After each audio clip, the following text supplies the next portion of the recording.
ತಾಯಿಯಂತೆ ಕಾಣಬೇಕು. ಹಾಗಿದ್ದಾಗ ಮಾತ್ರ ಆ ಮನೆ ಯಾವತ್ತೂ ಸುಖ ಶಾಂತಿ ನೆಮ್ಮದಿಯಿಂದ ಇರೋದಕ್ಕೆ ಸಾಧ್ಯ ಆಗುವಂಥದ್ದು.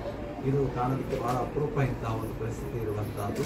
ಆದರೂ ಬರುವ ಸೊಸೆ ನನಗೆ ಹೊಂದಿಕೊಂಡು ಬರಬೇಕಾಗುತ್ತೆ. ಎಷ್ಟೋ ದಿವಸ ಇಲ್ಲಿ ಹೊಸ ಮನೆ ಇದೆ, ಇದುವರೆಗೂ ಕೂಡ ತಾಯಿ ಮನೆಯಲ್ಲೇ ಬೆಳೆದಿರ್ತದೆ. ಈ ಮನೆಗೆ ಬಂದು ಹೊಂದ್ಕೊಳ್ಳೋದಕ್ಕೂ ಸ್ವಲ್ಪ ದಿವಸ ತೆಗೆದುಕೊಳ್ಳುವಂಥದ್ದು.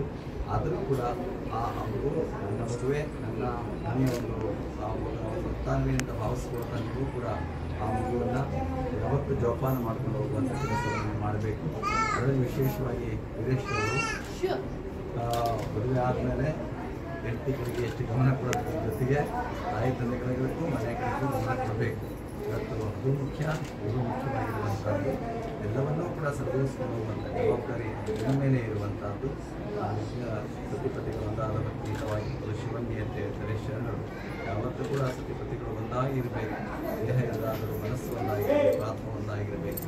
ಏಕೆಂದರೆ ಸುಖ ದುಃಖ ಅನ್ನುವಂಥದ್ದು ಜೀವನದಲ್ಲಿ ಇರುವಂಥದ್ದು. ಜೀವನ ಅಂದರೆ ಸುಖವೇ ಅಲ್ಲ, ಜೀವನ ಅಂದರೆ ಕಷ್ಟವೇ ಅಲ್ಲ. ಕಷ್ಟ ಮತ್ತು ಸುಖಗಳು ಯಾವತ್ತೂ ಬರ್ತಾ ಇರ್ತವೆ, ಹೋಗ್ತಾ ಇರ್ತವೆ. ಸುಖ ಶೈಲಿಯ ಸುಖ ಸುಖ ಅಂತ ಹೇಳ್ತೇವೆ. ನಾವು ಸುಖವನ್ನು ಹೇಗೆ ಅನುಭವಿಸ್ತೀವೋ ದುಃಖವನ್ನು ಹಾಗೆ ಅನುಭವಿಸ್ತೀವಿ. ಇದನ್ನು ಶಾಶ್ವತವಾಗಿ ಉಳಿಯಿಲ್ಲ. ಚಕ್ರವತ್ ಪರಿವರ್ತಂತೆ ಸುಖಾನಿತ ದುಃಖಾನಿಚ ಅಂತ ಹೇಳ್ತಾರೆ. ಇದು ಚಕ್ರದಂತೆ ಸುತ್ತಾ ಇರ್ತದೆ.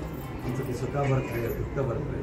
ಏನೇ ಬರಲಿ, ಸುಖ ಬಂದಾಗಲಿ ದುಃಖ ಬಂದಾಗಲಿ ಹೋಗದೆ ಹೀಗದೆ ಸಮಾನವಾಗಿ ಇಟ್ಕೊಂಡು ಯಾವತ್ತೂ ಕೂಡ ಶಾಂತಿ ನೆಮ್ಮದಿಯಿಂದ ಬದುಕುವಂಥ ಜೀವನ ನಿಮ್ಮದಾಗಬೇಕು. ಆ ಶರಣರ ಆದರ್ಶಗಳನ್ನು ನಿಮ್ಮ ಜೀವನದಲ್ಲಿ ಅಳವಡಿಸ್ಕೊಂಡು ಹೋಗಬೇಕು. ದುಡಿಮೆ ಮಾಡಬೇಕು, ತಂದೆ ತಾಯಿಗಳನ್ನು ಚೆನ್ನಾಗಿ ನೋಡಿಕೊಡ್ಬೇಕು, ಸಮಾಜದಲ್ಲಿ ಚೆನ್ನಾಗಿರಬೇಕು. ಆ ರೀತಿಯ ಬದುಕನ್ನು ಬಾಳುವಂತಹ ಒಂದು ಆದರ್ಶ ಕುಟುಂಬ ಅನ್ನಿಸಬೇಕು.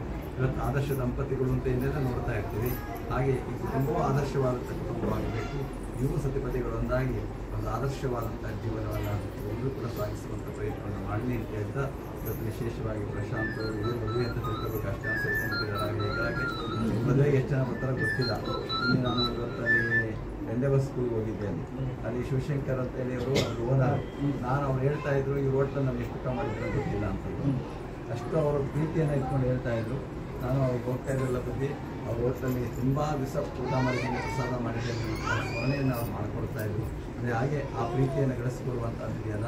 ಅವರು ಇವ್ರ ಹೆಸರಿನಲ್ಲಿ ಅಲ್ಲಿ ಎಷ್ಟು ಕಿಲೋಮೀಟ್ರಿಂದ ಅವರಿಗೆ ಒಂದು 15 ಕಿಲೋಮೀಟ್ರ್ ಆಗಬಹುದು, ಎಷ್ಟು ಕಿಲೋಮೀಟರ್ 20 ಕಿಲೋಮೀಟ್ರ್ ಆಗಬಹುದು ದೂರದಲ್ಲಿ ಅವರೊಂದು ಶಾಲೆ ಮಾಡಿರುವಂತಹ ಅವರು ಇದನ್ನು ಅಲ್ಲಿ ಸ್ಮರಣೆ ಮಾಡಿಕೊಡ್ತಾ ಇದ್ದರು. ಆ ರೀತಿಯಲ್ಲಿ ಉದ್ಯಮವನ್ನು ಮಾಡಿ ಅವರು ಎಲ್ಲರ ಪ್ರೀತಿಯನ್ನು ಗಳಿಸಿಕೊಂಡು ಆಚಾರ ವಿಚಾರ ಸಂಪನ್ನರಾಗಿ ಪೂಜಾ ನಿಷ್ಠೆಯನ್ನು ಇಟ್ಕೊಂಡು ಮನೆಯನ್ನು ಕೂಡ ಚೆನ್ನಾಗಿ ನೋಡಿಕೊಂಡು ಸಮಾಜದಲ್ಲೂ ಕೂಡ ತಮ್ಮ ಸೇವೆಯನ್ನು ಸಲ್ಲಿಸಿಕೊಂಡು ಅದರ ಜೊತೆಗೆ ಪ್ರೇಮಿಗಳಾಗಿಯೂ ಕೂಡ ಒಂದು ಆದರ್ಶವಾದಂಥ ಬದುಕನ್ನು ಮಾಡ್ತಾ ಇರುವಂಥವರು ನಮ್ಮ ಪ್ರಶಾಂತ್ ಅವರು ಅಂತ ಹೇಳೋದಕ್ಕೆ ಆ ತಾಯಿ ಮತ್ತು ಆಶಾ ಪ್ರಶಾಂತ್ ಅವರ ಆದರ್ಶ ನಿಮಗೆ ಇರಬೇಕು. ಯಾವಾಗಲೂ ಕೂಡ ನನ್ನ ತಂದೆ ನನಗೆ ಆದರ್ಶ, ನಮ್ಮಮ್ಮ ನನಗೆ ಆದರ್ಶ ಅನ್ನೋ ಭಾವನೆ ಯಾವತ್ತೂ ಮಕ್ಕಳಿಗೆ ಇರಬೇಕಾಗಿರುವಂಥದ್ದು. ಆ ಆದರ್ಶವನ್ನು ರೂಪಿಸ್ಕೊಂಡು ಹೋಗುವಂಥ ಪ್ರಯತ್ನ ನಿರಂತರವಾಗಿ ಮಾಡಲಿ ಅಂತ ಹೇಳ್ತಾ ಮಾನೂರಿನ ವೀರಶೈವ ಸಮಾಜದ ಶಿಕ್ಷಕರು ಮತ್ತು ಪದಾಧಿಕಾರಿಗಳು ಕೂಡ